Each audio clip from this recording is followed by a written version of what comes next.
రాజు, స్వప్న ఇద్దరికి పెళ్ళై 3 సంవత్సరాలు పూర్తవుతుంది. ఇద్దరూ చాలా అన్యోన్యంగా ఉంటారు. హైదరాబాద్లో సాఫ్ట్వేర్ ఇంజనీర్లుగా ఉద్యోగం చేస్తున్నారు. ఒకరి అభిప్రాయాల్ని ఒకరు గౌరవించుకుంటారు. ఒకరిపై ఒకరికి పూర్తి విశ్వాసం, నమ్మకం ఉన్నాయి. ఇంట్లో ఉన్న ప్రతి పనిని ఇద్దరూ షేర్ చేసుకుంటారు. ఏదైనా ఒక ప్రాబ్లం వస్తే ఇద్దరూ కలిపి సాల్వ్ చేసుకుంటారు. ఇలా వారి జీవితం సాఫీగా సాగిపోతుంది. ఒకరోజు అకస్మాత్తుగా రాజు వాళ్ళ అమ్మగారి ఇంటికి వచ్చారు. అయితే కొడుకు కోడలికి ఇంటి పనుల్లోనూ వంట పనుల్లోనూ సహాయం చేయడం చూసి చాలా కోపం తెచ్చుకున్నారు. వెంటనే కోడలిపై గట్టిగట్టిగా అరవడం ప్రారంభించారు. నీకెంత ధైర్యం? నా కొడుకుని అల్లారు ముద్దుగా పెంచుకున్నాను. ఎప్పుడూ ఒక్క చిన్న పని కూడా చెప్పలేదు. అలాంటిది నువ్వు వాడితో ఇలాంటి ఆడపనులన్నీ చేయిస్తావా అని గట్టిగా అరుస్తారు. అది విన్న రాజు ఆశ్చర్యంతో అమ్మతో ఇలా అంటాడు. అమ్మా, ఏంటి మీరు ఇలా అరుస్తున్నారు? ఆడపని మగపని అనేది ఏముండదమ్మా. పని మా ఇద్దరం కలిసి ఇలా పనిని పంచుకోవడం మాకు చాలా ఆనందంగా ఉంటుంది. అందులో తప్పేముంది? అయినా మీరు ఒకసారి ఆలోచించండి.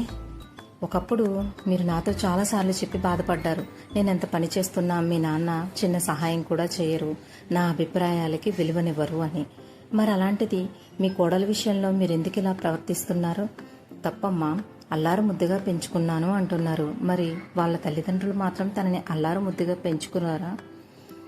వాళ్ళు కూడా చాలా గారాబంగానే పెంచుకున్నారు. పెళ్ళైన తర్వాత తన బానిసలా చూడాలా? అది ఎంతవరకు న్యాయం?